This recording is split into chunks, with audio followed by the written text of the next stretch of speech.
तो board exam, वो board exam जो एक विद्यार्थी का भविष्य तय करते हैं और ये डिसाइड करते हैं कि बच्चा यानी स्टूडेंट आगे फ्यूचर में जाकर क्या करेगा। और उन्हीं बोर्ड एग्ज़ाम्स की बात आज की इस वीडियो में हम करने वाले हैं, और ये वीडियो खास तौर पर क्लास 10th के बच्चों के लिए। और अगर क्लास 12 के बच्चे गलती से भी इस वीडियो में आ गए हैं और अगर वो चाहते हैं कि मैं उनके लिए भी एक वीडियो बनाऊं, तो वो मुझे कमेंट कर सकते हैं। मैं इस टॉपिक के ऊपर ज़रूर वीडियो आपके लिए बनाऊंगा। लेकिन फ़िलहाल हम बात करते हैं क्लास 10th की। तो क्लास 10th जो कि बच्चे पहली बार बोर्ड परीक्षा देने वाले होते हैं, उनके मन में डर होता है, शंका होती है कि आखिर क्या होगा एग्ज़ाम के अंदर, कैसे हम करेंगे। हमने पढ़ तो सब कुछ लिया है, लेकिन फिर भी माइंड घूम रहा है। आखिर कैसे हम तैयारी करें। और आपका सिर्फ 1 महीना अभी एग्ज़ाम के टाइम पर बचा हुआ है, यानी लगभग 1 महीने बाद आपके एग्ज़ाम शुरू हो जाएंगे और इसी 1 महीने के बीच में आपको तैयारी करनी पड़ेगी। तो आज की इस वीडियो में मैं उसी तैयारी के बारे में आपको बताऊंगा, और इस तैयारी से आप ज़्यादा से ज़्यादा मार्क्स गेन कर पाएंगे। और आपको एक चीज़ पता होगी कि दिल्ली सरकार ने या फिर बोर्ड्स के सारे स्कूल अब भी बंद कर दिए गए हैं। तो यानी आपको अभी स्कूल नहीं जाना है, आप पूरे दिन घर पे हो, पूरी रात घर पे हो, आपको कहीं बाहर जाना नहीं है। इसका मतलब आपको अपना सारा माइंड लगाना है स्टडी पे। इस टाइम फ़ोन को साइड पटक दो, टीवी को बंद कर दो, ठीक है। बस जब आपको ज़रूरत हो तभी आपको फ़ोन उठाना है और उसमें यूट्यूब से जो भी आपको वीडियो देखनी है, अगर आपको कोई टॉपिक समझ में नहीं आ रहा है तो वो आपको समझना है। लेकिन गेम वगैरह आप बिल्कुल बंद कर दो, एकदम सोशल मीडिया से अलग हट जाओ और उसे तभी छुओ जब आपको ज़रूरत हो। क्योंकि इस टाइम क्या होता है, हमारे माइंड में सारी चीज़ें जाती हैं, जो भी हम बात करते हैं हम डीमोटिवेट ज़्यादा हो जाते हैं। इस वजह से हमें एग्ज़ाम में डर लगता है, और एग्ज़ाम से पहले। तो सबसे पहले ये सब चीज़ें साइड रखने के बाद आपको पढ़ाई करने बैठना है। और पढ़ाई कैसे करनी है वो भी मैं आपको बताता हूँ। तो आपको सबसे पहले तो सुबह जल्दी उठना है, और कुछ काम करो या ना करो, सुबह जल्दी उठ जाओ बस 1 महीना। उसके बाद ज़िंदगी आपकी है, घूमो फिरो, मौज मस्ती करो। तो 1 महीना बस आपको सुबह जल्दी उठना है, चाहे 5 बजे उठो, 6 बजे भी उठो, कोई दिक्कत नहीं है। 6 बजे, 6 इससे लेट मत उठना, बस 6 बजे तक बहुत है। तो 6 बजे आपको उठना है, और उठते ही आप जो भी अपना फ्रेश वगैरह होने के बाद सीधे पढ़ने बैठो। कुछ भी नहीं करना है आपको, बस सीधा पढ़ने बैठ जाना है। और पढ़ना कैसे, ऐसा नहीं है कि यार 2 घंटे हमारा साइंस जो है हमें आ नहीं रहा है तो साइंस ही पढ़ते गए 2 घंटे 3 घंटे हो गए, पागलों की तरह पढ़े जा रहे हैं। नहीं, अब आपको करनी है स्मार्ट स्टडी। मेहनत तो आपने बहुत कर ली, या फिर अगर नहीं भी की है तो कोई बात नहीं, आपको अब करनी है स्मार्ट स्टडी, ठीक है। स्मार्ट वर्क दिखाना है आपको। आपको सिर्फ मेन समरी, मेन टॉपिक्स पर ध्यान देना है, और जो चीज़ आपको याद नहीं है वो चीज़ आपको याद करनी है। जैसे साइंस में मान लीजिए आपको सॉल्ट्स के नेम याद नहीं हो रहे, या फिर मान लीजिए कि आपके फेनोल्फेथलीन है या फिर मिथाइल ऑरेंज है, ये सब का कलर आपको नहीं पता चल रहा है। एग्जाम में 5 नंबर का, 2 नंबर का छोटे छोटे क्वेश्चन आते हैं, तो इनको आपको याद करना है, छोटी चीज़ों को। और जो बड़े आंसर हैं उनको सिर्फ समझना है, उनको याद नहीं करना है। उसके बाद आपको एक चीज़ और मैं बता दूं कि आपके पास टोटल 5 सब्जेक्ट होते हैं। आपका पहला हिंदी, इंग्लिश, एसएसटी, साइंस और मैथ्स। 5 सब्जेक्ट आपके पास होते हैं और आपके पास 1 महीना है। यानी अगर आप एक सब्जेक्ट को दिन में 1 घंटा देते हो, ठीक है, अगर एक सब्जेक्ट को एक दिन में 1 घंटा देते हो तो आपके 5 घंटे की स्टडी होगी सिर्फ।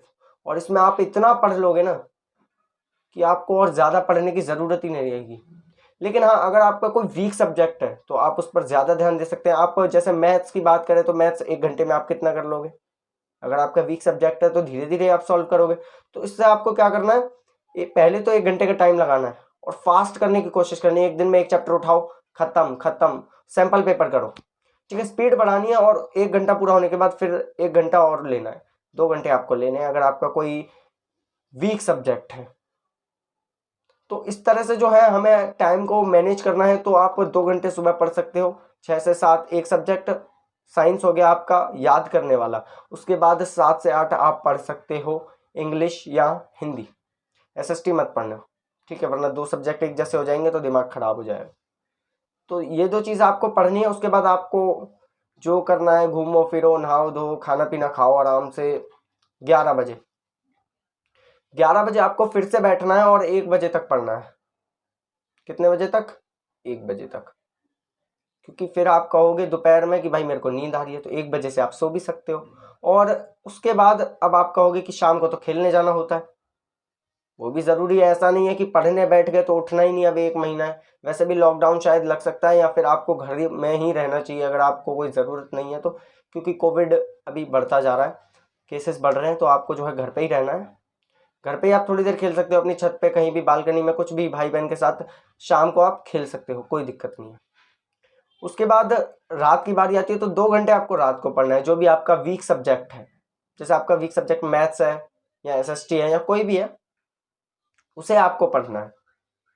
तो इस तरह से आप जो पूरा दिन आपका कवर कर लोगे, पूरे दिन में आप टाइम स्पेंड भी, आपके पास बहुत टाइम है। सोचो 24 घंटे हैं, ज़्यादा से ज़्यादा 8 घंटे सोओगे, 9 घंटे सोओगे, 9 बजे सो जाओ, ठीक है। 7 बजे पढ़ने बैठ जाओ, 7 से 9 पढ़ लो, 9 बजे सो जाओ खाना खा के। तो इस तरह से आपको जो है टाइम को मैनेज करना पड़ेगा, और जो आपका वीक सब्जेक्ट है उस पर आपको ज़्यादा ध्यान देना पड़ेगा।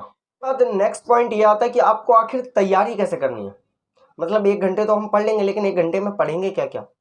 तो एक दिन में एक चैप्टर उठाओ, जैसे साइंस का आपका पहला चैप्टर हो गया केमिकल इक्वेशन एंड रिएक्शन, ठीक है। एक चैप्टर उठाया, सबसे पहले आपको क्या करना है, इसमें सबसे पहले आपको बैलेंस करनी आनी चाहिए, वो आपको आती है, बहुत आसान है, मैंने आपको सिखा भी रखी है। अगर नहीं आती है तो डिस्क्रिप्शन में वीडियो का लिंक है, जाके पूरा पहला चैप्टर शॉर्ट टाइम में समझना, ठीक है। मैंने पूरा चैप्टर बताया हुआ है, तो उसमें आप बस छोटी छोटी चीज़ें देखना, स्किप कर देना, कोई दिक्कत नहीं, ठीक है। बस वो चीज़ें समझना। उसके बाद नेक्स्ट जो है आपको फर्स्ट चैप्टर में क्या क्या टॉपिक है, उसके बाद आपके केमिकल रिएक्शंस है, कौन सा भाई, कॉम्बिनेशन रिएक्शन है, डिस्प्लेसमेंट रिएक्शन है, डबल डिस्प्लेसमेंट है और डिकम्पोजिशन। 4 रिएक्शन है आपके, चारों को पढ़ना है ना, एक एक एग्जाम्पल याद कर लेना है। उसके बाद नेक्स्ट क्या है चैप्टर में भाई, रिडॉक्स रिएक्शन है, रिडक्शन और ऑक्सीडेशन, ये याद कर लिए। कोरोजन है, रेंसिडिटी है, चैप्टर खत्म।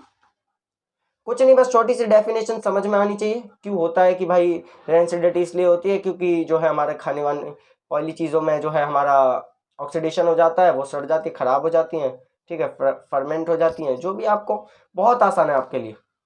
उसके बाद नेक्स्ट चैप्टर, सेकंड चैप्टर उठा लिया, उसमें भाई है क्या कि एसिड बेस सॉल्ट है, तो यानी हमें जो है सबसे पहले कलर का पता होना चाहिए कि हमारे नेचुरल इंडिकेटर कौन से हैं, और पीएच के बारे में हमें पता होना चाहिए, और हमारे जो है हम कैसे रिएक्ट करवाएं तो हमें क्या मिलेगा। तो एक चीज़ और मैं आपको बता दूं कि अगर हम कोई भी चीज़ रिएक्ट करवाएंगे सॉल्ट बेस, यानी उस चैप्टर से कोई भी हम रिएक्शन करवाएंगे तो हमें वाटर प्लस सॉल्ट ही मिलेगा, और कुछ मिलने वाला नहीं है। हो सकता है कहीं CO2 मिल जाए, ठीक है, लेकिन इससे ज़्यादा कुछ नहीं मिलेगा। उसके बाद आपको पता होना चाहिए कि स्लैग लाइन किसे कहते हैं और क्विक लाइन किसे कहते हैं, ठीक है। इन सब के ये आपको याद होंगे। तो इस तरह से आपको एक एक चैप्टर उठाना है। और तीसरे चैप्टर की बात करें तो जिसमें आपका मेटल्स नॉन मेटल्स है, आपको फिजिकल प्रॉपर्टीज याद करनी है और केमिकल प्रॉपर्टीज याद करनी है, बात खत्म। और अगर आपको कोई भी डाउट है, कोई भी दिक्कत है, तो कमेंट करके बताओ, वही मैं आपको बता दूंगा, क्योंकि अब हर चीज़ कराने का टाइम नहीं है। जो आपको ज़रूरत है वही मैं आपको बताऊंगा। तो इस तरह से जो है हम अपने चैप्टर कर सकते हैं। और इंग्लिश में भी हम इसी तरह से जो है हमें चैप्टर्स को पढ़ना होगा। चैप्टर हमने एक बार पढ़ लिए होंगे, एक बार हिंदी में पढ़ो, एक बार इंग्लिश में पढ़ो, ठीक है। इंग्लिश में पढ़ने के बाद यूट्यूब से समझो, कहीं से समझो, समझ भी लिया होगा आपने कई बार, उसे पढ़ो। उसके बाद उसके जो क्वेश्चन आंसर है, ज़रूरी नहीं कोई दूसरा उठा के लो, क्योंकि पेपर बहुत ईजी आने वाला है। आपने प्री बोर्ड भी दिए होंगे और आपके प्री बोर्ड चल भी रहे होंगे, तो आपने प्री बोर्ड में एक चीज़ देखी होगी कि क्वेश्चन पेपर बहुत आसान आया है। ऐसा नहीं है कि बहुत ही मुश्किल क्वेश्चंस उठा के दे दिए। चाहे आप किसी भी एग्जाम की बात कर लो, आपका साइंस, कोई भी exam, science, Hindi, English, SST, कोई भी। और आपका मैथ्स का जो एग्जाम है वो 16 तारीख को ही आपको पता होगा, हो सकता है वो हो या फिर ना हो, इस पर अभी सस्पेंस जारी है, तो इस पर ध्यान मत देना, लेकिन पढ़ना ज़रूर है आपको। बस ऐसा नहीं कि पेपर कैंसिल हो जाएगा तो अभी पढ़ना नहीं है, पता चलेगा तभी पढ़ेंगे, नहीं, पढ़ना ज़रूरी है। क्योंकि 1 महीना अगर एग्ज़ाम हो गए तो आप फंस जाओगे, क्योंकि आपने पूरे साल मेहनत की, और अगर आप इस टाइम पे मेहनत नहीं करोगे तो परसेंटेज गिर जाएंगे। तो 90+ लाने का बहुत आसान तरीका है, दिन में 1 घंटे पढ़ो, ध्यान से पढ़ो। ऐसा नहीं है कि इधर उधर की बातों में ध्यान लगा दो, 1 घंटे पढ़ो और ध्यान से पढ़ो, बस। इस बात को याद रखना, हर सब्जेक्ट को 1 घंटा दो, 5 घंटे में आपका पूरा खत्म। और अगर आपका कोई एडिशनल सब्जेक्ट है तो उसके जो मेन आपको प्री बोर्ड से मिल गया होगा क्या क्या आने वाला है। बहुत से बच्चों को सैंपल पेपर से आइडिया नहीं लगा था कि आखिर एग्जाम में क्या क्या आएगा, किस टाइप से आएगा, लेकिन अब प्री बोर्ड के क्वेश्चन पेपर से वो ये अंदाजा लगा सकते हैं कि क्या क्या जो है वो आने वाला है। तो आपके लिए बहुत आसान हो जाता है ये, और इस बार का पेपर भी आपका इजी होने वाला है। और आपका जो एग्ज़ाम है वो 6 तारीख से तो स्टार्ट होने ही वाले हैं, तो आपको बेजोड़ मेहनत करनी है और लाने हैं 90+। और मेरी इसी शुभकामना के साथ गाइस आज की इस वीडियो को मैं यहीं ख़त्म करता हूं, और हम नेक्स्ट वीडियो में मिलेंगे। और जो भी आपको टॉपिक चाहिए गाइस जल्दी से कमेंट करके बताओ, टाइम बहुत कम है, तो वीडियो मैं आपके लिए फटाफट बना के भेजूंगा। तो guys thank you so much for watching this video and good bye.